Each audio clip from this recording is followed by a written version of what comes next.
अस्सलाम वालेकुम एवरीवन, मेरा नाम असद है और आज के इस लेसन में मैं आपको एक्सप्लेन करूंगा कि आप फ्रंट एंड पे इस कोड को कैसे इंप्लीमेंट करेंगे। बहुत सिंपल से इसका जो प्रोसेस है, इसके जो स्टेप्स हैं बहुत सिंपल से हैं। आज मैं नेटबीन्स यूज़ कर रहा हूँ क्योंकि जैसा कि मैंने आपको बताया था कि मैं जो मेरी ऑफिशियल डोमेन है मैं इसको वहाँ पे अपलोड कर रहा हूँ। तो इस वक्त मैं FTP के साथ भी कनेक्टेड हूँ। तो नीचे जो मेरे पास ये लॉग आपको नज़र आ रहा है, ये बेसिकली मैं जो रिमोटली कनेक्टेड हूँ ये वो लॉग नज़र आ रहा है आपको। ओके, तो जैसा कि मैंने आपको बताया था कि मैंने इसके इसके लिए मैंने बूटस्ट्रैप को यूज़ किया था। तो ये देखिए बूटस्ट्रैप का CDN लिंक है और इसको जस्ट मैंने यहाँ पे इंक्लूड कर दिया था। अगर आपको मैं बुक ये जो CDN लिंक है, अगर आपको इसका आइडिया नहीं है, मैं आपको ये भी एक्सप्लेन कर देता हूँ। इसको मैं डिज़ाइन तो नहीं करूँगा, आई मीन इसको मैं जो फ्रंट एंड वाला पार्ट है उसका मैं कोड तो आपके सामने नहीं लिखूंगा क्योंकि ये जो लेसन है ये बेसिकली कैप्चा से रिलेटेड है। तो अगर मैं इस कोड को लिखने बैठ गया तो जो मेरा फोकस है वो फिर डाइवर्ट हो सकता है। तो सिंपली आप जाएंगे गेट बूटस्ट्रैप पे, getbootstrap.com। उसके बाद आप CSS पे क्लिक करेंगे, सॉरी गेटिंग स्टार्टेड पे क्लिक करेंगे। गेटिंग स्टार्टेड पे क्लिक कर देने के बाद इसको मैं जूम इन कर लेता हूं। ओके, गेटिंग स्टार्टेड पे क्लिक कर देने के बाद देखिए यहां पे लिखा हुआ है latest compiled and minified CSS। तो यहां से आप इस लिंक को कॉपी कर लेंगे। इसको कॉपी कर लेने के बाद आप सिंपली जिस जगह पे इसको यूज करना चाह रहे हैं आप वहां पेस्ट कर देंगे। तो मैं यहां पे ऑलरेडी इसको पेस्ट कर चुका हूं, तो मुझे इसको फिर से पेस्ट करने की जरूरत नहीं है। मैंने आपके केस में कहा कि अगर आपको जरूरत है तो आप इस तरह से पेस्ट कर देंगे। ओके, उसके बाद अब नीचे आते हैं। यहां पे मेरे पास जो ये वाला पार्ट है ये बेसिकली HTML फॉर्म है। इसमें कुछ कोड लिखा हुआ है, उसको मैंने इस टाइम पे हाइड किया हुआ है, ये देखें। और ये जो कोड लिखा हुआ है बेसिकली इसमें मैंने कुछ क्लासेस यूज की हैं ट्विटर बूटस्ट्रैप की, तो इसलिए मैंने इसको हाइड किया हुआ था। इसको मैं फिर से हाइड कर देता हूं क्योंकि मेरे पास रूम यहां पे ज्यादा अवेलेबल नहीं है, मैंने काफी ज्यादा जूम इन किया हुआ है। अब यहां पे मैं कोड को एड अप करना शुरू करता हूं। कौन सा कोड? जो जब मैंने वेबसाइट को रजिस्टर किया था उस वक्त वहां पे कुछ कोड स्निपेट्स अवेलेबल थे, उनको उठा के मैंने यहां पे प्लेस करना है। तो सबसे पहले यहां से मैं जो स्क्रिप्ट वाला कोड है इसको मैं कॉपी कर लेता हूं। Right click, copy. इसको कॉपी कर लेने के बाद अब मैं वापस आता हूं। वापस आके जो बॉडी टैग है, क्लोजिंग बॉडी टैग, उससे पहले मैं इसको प्लेस कर देता हूं। ये मैंने इसको पेस्ट कर दिया। उसके बाद जो अब मैंने नेक्स्ट काम करना है, अभी जब मैंने इसको पेस्ट किया है इसको मैं सेव करता हूं। सेव कर देने के बाद अगर मैं ब्राउजर पे आता हूं तो अभी कुछ भी नजर नहीं आएगा क्योंकि जितना कोड था सारा मैंने रिमूव कर दिया था। तो ये मैं आपके सामने दोबारा से कोड कर रहा हूं। अब मैं इसको रिफ्रेश करता हूं। मैंने इसको रिफ्रेश किया तो देखें नीचे कुछ भी डिस्प्ले नहीं हो रहा, सिर्फ यूजर नेम लिखा हुआ आ रहा है और यहां यूजर नेम फील्ड है और नीचे पासवर्ड फील्ड है। फिर से वापस आते हैं और अब मैं आपको रीकैप्चा की वेबसाइट पे लेके जाता हूं। अब यहां पे मेरे पास एक सेकंड डिव टैग है जिसको मैंने फॉर्म के अंदर प्लेस करना है। ये वो डिव टैग है जिसकी वजह से कैप्चा जो कोड है वो विजिबल होगा। कोड तो बेसिकली विजिबल नहीं होगा लेकिन जो रीकैप्चा है वो विजिबल होगा। इसको कॉपी कर लेते हैं। कॉपी कर देने के बाद मैं इस फॉर्म को ओपन कर लेता हूं। अब इस फॉर्म को ओपन कर देने के बाद यहां पे देखें जो इनपुट बॉक्स है यूजर नेम के लिए है, जो ये वाला इनपुट बॉक्स है ये पासवर्ड के लिए है और यहां पे नीचे आके मैं इसको प्लेस कर देता हूं। तो आपकी मर्जी है, जब आप ये फ्रंट एंड डेवलपमेंट का काम करेंगे, जब आप इसको प्लेस करना चाहेंगे तो आप अपनी मर्जी के मुताबिक प्लेस कर सकते हैं। तो यहां पे फॉर्म ग्रुप के नाम से एक क्लास है, फॉर्म डैश ग्रुप, उसके अंदर मैंने इसको प्लेस कर दिया। फॉर्म ग्रुप बेसिकली बूटस्ट्रैप की क्लास है। देखें ये ऊपर भी स्पेसिफाइड है और यहां पे भी स्पेसिफाइड है। ओके, इसको अब सेव करते हैं। इसको मैंने जैसे ही सेव किया, आप नोट करें नीचे मेरे पास जो लॉग है वो अपडेट हो रहा है क्योंकि फाइल को मैंने सर्वर पे सेव कर दिया है। उसके बाद अब वापस आते हैं। यहां पे आके मैं डॉक्यूमेंट को रिफ्रेश करता हूं।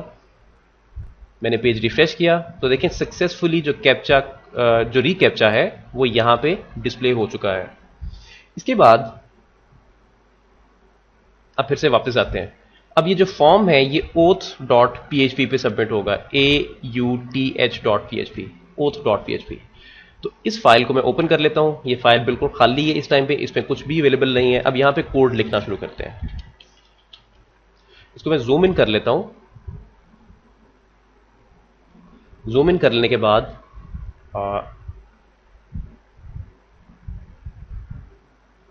ओके,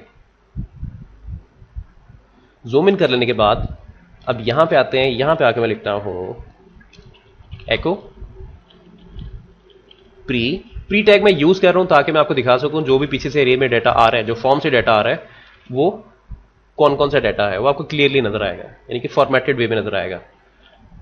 प्रिंट अंडरस्कोर आर, इसके अंदर आके मैं लिखता हूं डॉलर अंडरस्कोर पोस्ट, यानी कि डॉलर अंडरस्कोर पोस्ट वाली एरिया में जितना भी डाटा आ रहा है उसको मैं यहां पे चेक कर रहा हूं। यहां पे जो बाकी फॉर्म वाले चेक हैं, इस सेट फॉर्म सबमिट हुआ या नहीं हुआ, मैं कोई भी चेक यहां पे यूज नहीं कर रहा। जब आप काम करेंगे, जब आप इसको प्रॉपरली इंटीग्रेट करेंगे तो जाहिर है वो चेक्स आप लगाएंगे, लेकिन मैंने ये चीजें जस्ट आपको एक्सप्लेन करनी है कि आप इनको यूज कैसे करते हैं, तो मैं मेन चीजों पे फोकस कर रहा हूं। इसको मैं सेव करता हूं। सेव कर देने के बाद अब इसको मिनिमाइज करता हूं। मैंने रिफ्रेश किया। इस पेज को रिफ्रेश कर देने के बाद अब मैं यहां पे क्लिक करता हूं, I am not a robot. अब देखें इस दफा मेरे पास कोई भी इमेजेस नहीं आया। लास्ट टाइम जिस तरह मेरे पास इमेजेस आए थे मैं उन पे क्लिक कर रहा था, मुझसे कहा जा रहा था कि यहां पे जितने भी स्टोर वाले इमेजेस हैं उन पे क्लिक करो, तो इस दफा इमेजेस नहीं आए हैं। तो रैंडमली ये जो रिकैप्चा है ये वेरिफिकेशन डिफरेंट टाइप की करता है, तो इसलिए ज्यादा सिक्योर है ये। अब मैं लॉगिन पे क्लिक करता हूं।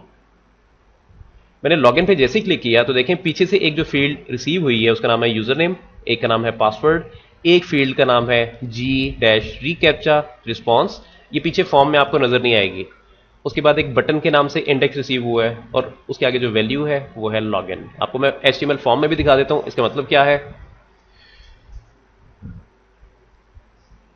पीछे आके देखें, यहां पे नेम यूजर नेम मैं यूज कर रहा हूं, उसके बाद पासवर्ड, जो नेम है वो भी पासवर्ड है। तो पासवर्ड ये जो मैंने लिखा हुआ है इसकी जगह पे आप कुछ भी लिख सकते हैं, नेम कुछ भी हो सकता है, और ऊपर जो यूजर नेम है it shouldn't have to be user name in your case, आप कुछ भी लिख सकते हैं जो भी आपको बेस्ट सूट करता है। उसके बाद अगर नीचे आप डिव टैग पे आते हैं तो यहां पे क्लास अवेलेबल है जी रिकैप्चा के नाम से, और इसके अलावा कुछ भी अवेलेबल नहीं है। तो ये चीज आपको सरप्राइज ये चीज आपको थोड़ा सा वंडर कर सकती है कि यहां पे तो एक क्लास जस्ट अवेलेबल है, लेकिन अगर इसका रिस्पॉन्स चेक किया जाए जो कि पीछे से फॉर्म सबमिट हुआ, ओके यूजर नेम जो था, नेम के नाम से एक इनपुट बॉक्स अवेलेबल था, पासवर्ड भी अवेलेबल था।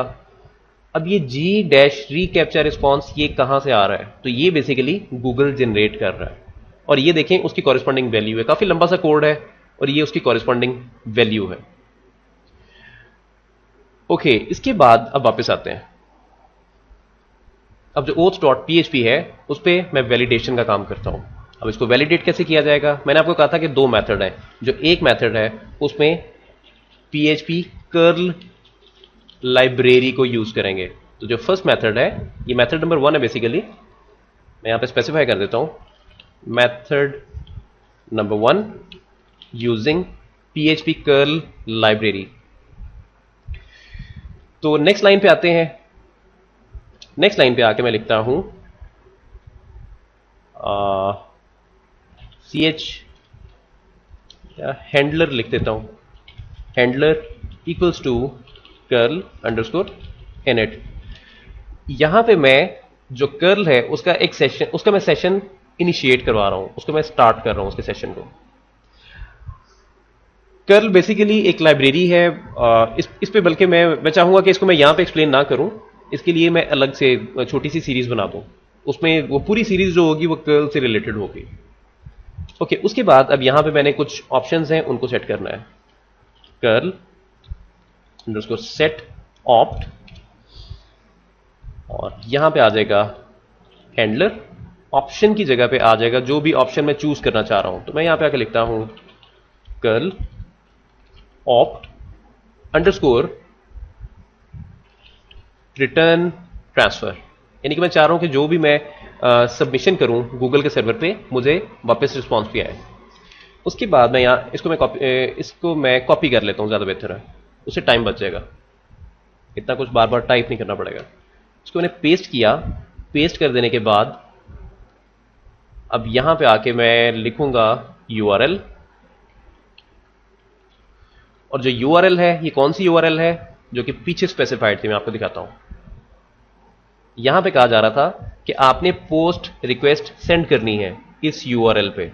तो अब मैं बेसिकली पोस्ट रिक्वेस्ट सेंड करने वाला हूं। मैंने इस यूआरएल को कॉपी कर लिया। कॉपी कर देने के बाद इसको मैंने यहां पे आके पेस्ट कर दिया। और यहां पे जो हैंडलर लिखा हुआ है, यहां पे हैंडलर नहीं आएगा, तो मैं यहां पे आके लिखूंगा ट्रू। बेसिकली स्पेसिफिक वैल्यूज हैं, इसको मैं कह रहा हूं कि जो रिस्पॉन्स है वो मुझे वापस मिलना चाहिए। ओके, इसके बाद अब नेक्स्ट लाइन पे आते हैं। नेक्स्ट लाइन पे आके मैं लिखता हूं, बल्कि इससे ऊपर वाली लाइन पे लिखता हूं, यहां पे नहीं। मैंने पेस्ट, सॉरी, इसको मैं कॉपी कर लेता हूं। इसको मैंने पेस्ट किया। पेस्ट कर देने के बाद यहां पे आके जो मैं मेथड यूज करना चाह रहा हूं मैं वो स्पेसिफाई कर देता हूं, पोस्ट। और पोस्ट के आगे ट्रू लिखा हुआ है। इसका मतलब है कि मैंने इसको एक्टिवेट कर दिया है। इसको मैं इंस्ट्रक्ट कर रहा हूं कि जो मैं मेथड यूज करूंगा ये रिक्वेस्ट सेंड करने के लिए, उसमें जो मेथड यूज होगा वो पोस्ट रिक्वेस्ट है। एक पीछे से रिक्वेस्ट आई है जो कि HTML वाले फॉर्म के थ्रू आई है। अब यहां से मैं आगे फर्दर रिक्वेस्ट सेंड कर रहा हूं। कहां सेंड कर रहा हूं? इस यूआरएल पे। और रिक्वेस्ट की जो टाइप है वो पोस्ट है। ओके, इसके बाद अब मैं इसको फिर से पेस्ट करता हूं। और पेस्ट कर देने के बाद यहां पे मैं आके लिखता हूं post fields. Post FIELDS, post fields. अब जो पोस्ट फील्ड्स हैं, असल में ये जो डाटा मैं सबमिट करना चाह रहा हूं ये वो वाला डाटा मैं आपको दिखाता हूं। और ये जो मैं सबमिट कर रहा हूं ये एरे की शक्ल में कर रहा हूं। ये देखिए मैंने स्क्वायर ब्रैकेट्स का यूज किया है। अगर मैं इसको वापस लेके आता हूं, अगर मैं नेक्स्ट लाइन पे नहीं जाता तो ये देखें ये कुछ इस तरह से नजर आ रहा है। तो आप बेशक ये वाला सिंटेक्स यूज कर लें स्क्वायर ब्रैकेट्स वाला एरे बनाने के लिए, बेशक आप ये यूज कर लें। तो ये ओल्डर वे है। जो न्यूअर वे है एरे यूज करने का वो ये वाला वे है, यानी कि स्क्वायर ब्रैकेट्स।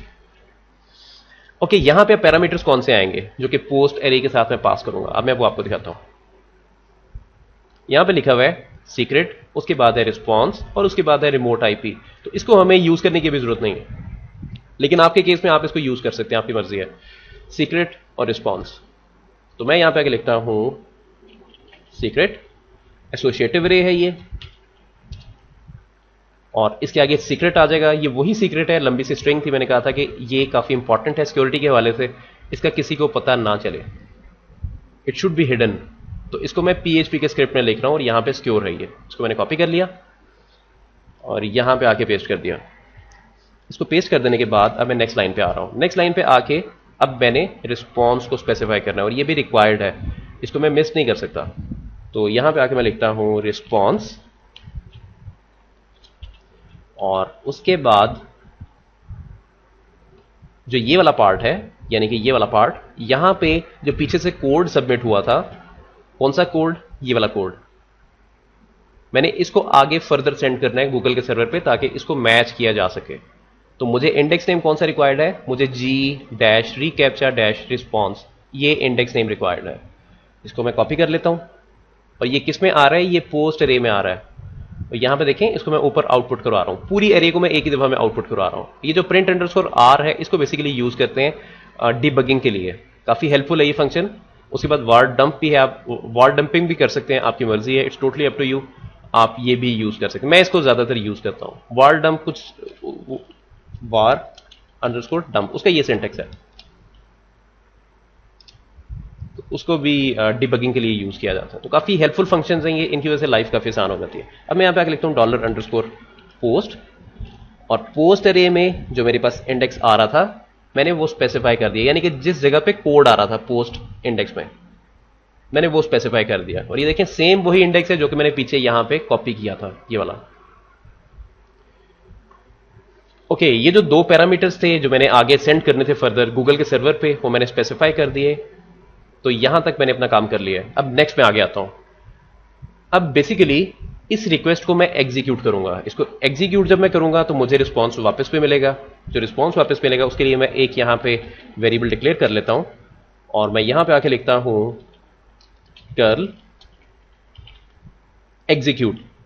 यहां पे एग्जैक्ट लिखा हुआ आपको नजर आ रहा है, इसका मतलब है एग्जीक्यूट। इसको आप ऐसे ही लिखते हैं $हैंडलर, इसको मैं हैंडलर पास कर दूंगा एज ए पैरामीटर। उसके बाद नीचे आते हैं,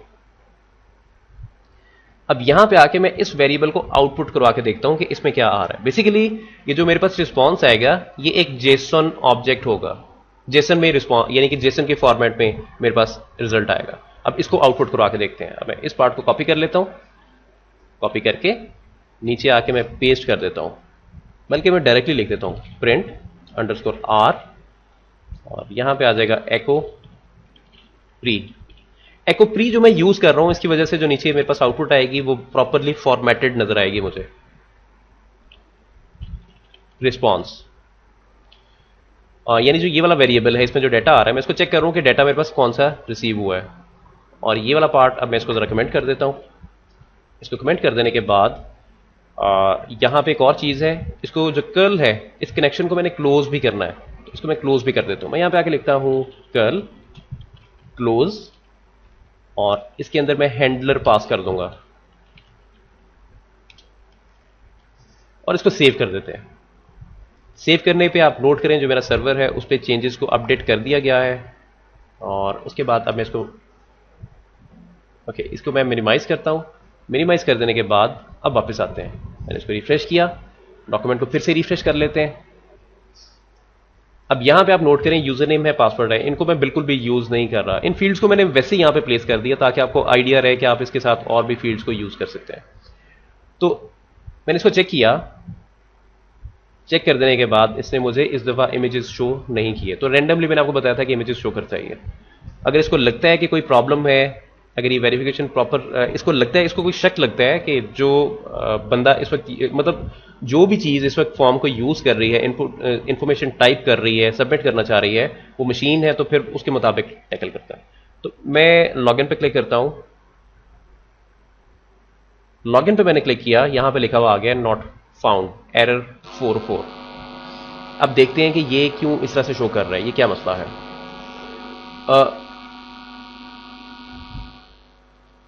ओके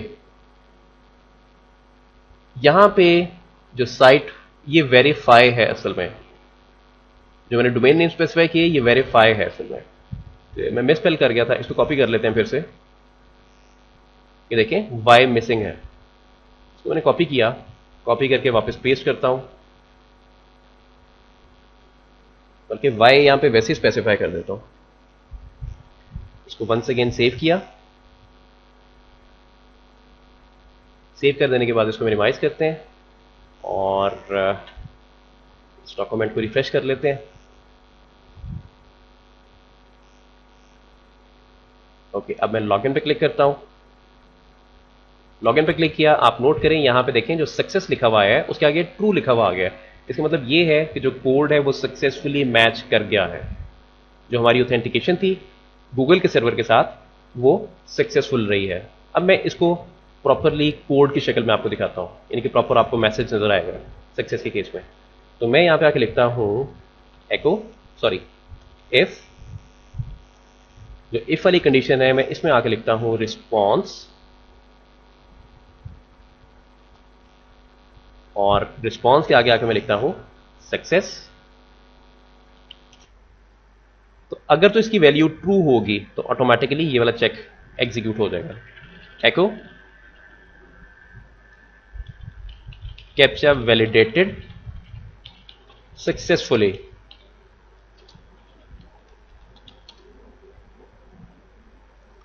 मतलब यहां पे आप यूजर को वापस रीडायरेक्ट करवा सकते हैं फॉर्म पे।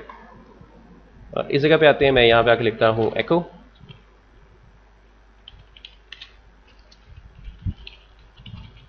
Invalid captcha code. जैसे कि मैंने आपको यहां पे बताया था कि मुझे यहां पे जेसन टाइप का एक ऑब्जेक्ट रिसीव हो रहा है। ये देखिए आप फॉर्मेट देख सकते हैं कि जेसन ऑब्जेक्ट है। तो इसको मैं चाहता हूं कि मैं ऑब्जेक्ट में कन्वर्ट कर दूं। तो ऑब्जेक्ट में कन्वर्ट करने के लिए मैं यहां पे आके लिखता हूं जेसन, बल्कि यहां पे नहीं नीचे आके लिखता हूं, और यहां पे आके लिखता हूं रिस्पॉन्स। रिस्पॉन्स मैं मिसस्पेल कर गया, जेसन डिकोड। जो जेसन वाला ऑब्जेक्ट आया है उसको मैं वापस डिकोड कर रहा हूं। जब मैं उसको डिकोड करूंगा तो वो एक जैसे पीएचपी की क्लास होती है वो उसका ऑब्जेक्ट बन जाएगा। और रिस्पॉन्स के नाम से जो वेरिएबल है मैंने इसको पास कर दिया। वो ये रहा है कि जो भी रिस्पॉन्स आया वो इस वेरिएबल को साइन हो गया, रिस्पॉन्स को। उसके बाद जो ये वाला वेरिएबल है रिस्पॉन्स, इसमें जो मेरे पास जेसन रिस्पॉन्स आया था उसको मैं डिकोड कर रहा हूं, और वो डिकोड होने के बाद वो खुद को ही असाइन हो रहा है। तो इस वक्त जो रिस्पॉन्स के नाम से वेरिएबल है वो एज ए ऑब्जेक्ट एक्ट कर रहा है। तो इसकी जो प्रॉपर्टी है सक्सेस के नाम से, अब मैं उसको एक्सेस कर रहा हूं, और उसकी बेस पे मैं ये मेक श्योर कर रहा हूं कि कैप्चा कोड वैलिडेट हुआ था या नहीं हुआ था। इसको सेव करते हैं। सेव कर देने के बाद सर्वर पे चेंजेस अप्लाई हो चुकी हैं। अब मैं इसको मिनिमाइज करता हूं, फिर से वापस आते हैं। ओके, इस दफा मैं कैप्चा कोड यूज नहीं करता, मैं डायरेक्टली फॉर्म सबमिट कर देता हूं। देखिए मैंने डायरेक्टली फॉर्म सबमिट किया तो यहां पे सक्सेस के आगे कुछ भी लिखा हुआ नजर नहीं आ रहा। इसका मतलब है कि ये सक्सेसफुली मैच नहीं हुआ। और देखें नीचे लिखा हुआ नजर आ रहा है इनवैलिड कैप्चा कोड, और ऊपर देखें यहां पे कुछ एरर कोड्स आपको नजर आ रहे हैं। उसमें एक सिंगल बेसिकली इंडेक्स पे एक सिंगल मैसेज आया है। वो मैसेज क्या है? Missing input response. अब इनपुट रिस्पॉन्स क्या था? जो पीछे से कैप्चा कोड की वैल्यू सिलेक्ट होकर आ रही थी। अब इसको मैं सक्सेस के केस में भी ट्राई करता हूं, यानी कि इस दफा इसको ट्राई करते हैं कैप्चा कोड को चेक कर लेने के बाद, यानी कि टिक कर देने के बाद। अब मैं फिर से इसको सबमिट करता हूं तो देखें सक्सेस 1, और नीचे लिखा हुआ आ गया है कैप्चा वैलिडेटेड सक्सेसफुली। और बाय द वे ये जो मैसेज ऊपर लिखा हुआ नजर आ रहा है ये आपको बेसिकली इस वजह से नजर आ रहा है, इन दो लाइंस के, लाइन नंबर 19 और 20। अगर मैं इनको कमेंट कर देता हूं तो फिर ये आपको नजर नहीं आएगा। इसको फिर से एक दफा ट्राई करते हैं ताकि आपको किसी भी तरह से कोई कंफ्यूजन ना हो। इसको मैंने विदाउट कैप्चा सबमिट किया तो देखें इनवैलिड कैप्चा कोड, परफेक्ट। अब वापस आते हैं। अब मैं इसको कैप्चा कोड के साथ सबमिट करता हूं। अब मैंने लॉगिन पर क्लिक किया तो देखें कैप्चा वैलिडेटेड सक्सेसफुली। तो कैप्चा कोड जब सक्सेसफुली वैलिडेट हो जाता है तो वैलिडेट हो जाने के बाद आपका जो कोड है, जो डेटाबेस के साथ इंटरेक्शन है, जिसमें आप यूजर नेम और पासवर्ड चेक करेंगे, वो आप यहां पे प्लेस कर सकते हैं। Put database code right here to check user name and password. तो इस जगह पे वो आपका कोड आ जाएगा, यानी कि इफ वाली स्टेटमेंट के अंदर आ जाएगा। तो मेरे ख्याल से जो आज का लेसन है इसके लिए इतना काफी है। अगर आपको शुरू से लेके अब तक कोई किसी तरह से कंफ्यूजन आई है तो आप मुझसे कांटेक्ट कर सकते हैं। जो चैनल है उसको सब्सक्राइब कर लें, क्योंकि मैं जैसे जैसे मुझे टाइम मिलता है, वैसे तो रूटीन मेरी काफ़ी बिजी है, मुझे जैसे जैसे टाइम मिलता है मैं वीडियोस अपलोड करता रहता हूं। तो आपके लिए वीडियोस काफ़ी हेल्पफुल हो सकती हैं।